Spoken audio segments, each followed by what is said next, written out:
It seems like 2025 is both rushing at us and rushing by. Everything seems to be accelerating. The 24/7 news cycle on permanent fast forward. Social media algorithms magnifying a sense of crisis around every corner. Overseas, at breakneck speed, President Trump is upending international alliances that have underpinned the fragile geopolitical stability much of the world has enjoyed since 1945. In Ukraine, a miserable war grinds on, while in its rubble-strewn streets, Gaza remains in the grip of a humanitarian crisis. Here at home, the cost of living crisis continues to squeeze family budgets to breaking point, all while we continue to come to grips with a housing catastrophe decades in the making and which, truth be told, will take decades to fix. While the rich get richer, many of us are seemingly powerless in an economy that we feel has left us out and left us behind. With a federal election soon upon us, we're being bombarded daily with promises many of us no longer believe. More than a century ago, Vladimir Lenin said that there are decades where nothing happens and there are weeks where decades happen.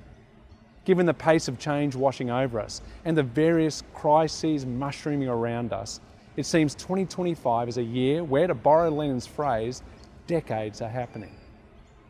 In these uncertain and anxious times, many of us are feeling overwhelmed. Through 2024, Lifeline recorded 8 of its 10 largest daily call volumes, as ordinary Aussies from every demographic and nearly every postcode sought help. Whether we recognise it or not, many of us are grieving a dream that's fading, certainties that are disappearing, or hope that's receding.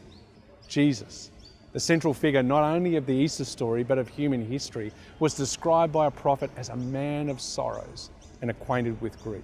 On the night he would be betrayed, arrested and imprisoned, knowing the unimaginable suffering that lay ahead for him, Jesus told his friends that his soul was overwhelmed with sorrow to the point of death. In that moment in the garden, Jesus had a choice. He could have let the cup of suffering he was to drink pass him by. But compelled by perfect and pure love, Jesus willingly walked the loneliest roads of suffering, pain and death.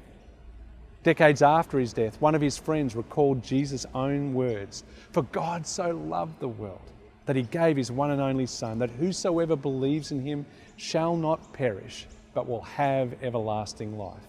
Whosoever is you and it's me, all of us, everywhere and across every time, without exception.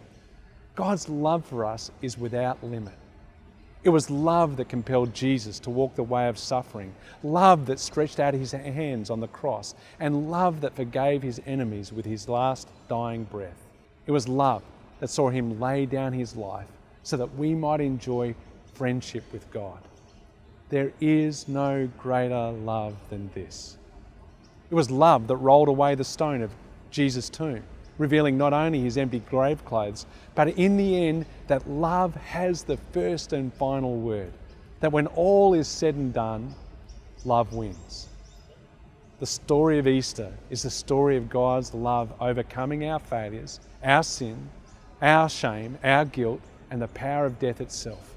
God's perfect love is the power that can overwhelm all our fears.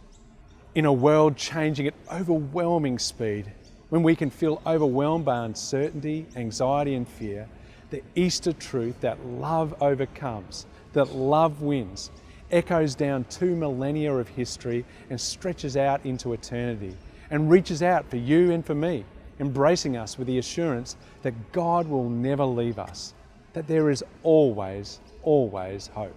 This truth invites us into a personal and utterly transformative relationship with God. Freely God is offering you his love, and freely you can receive and be forever changed by it.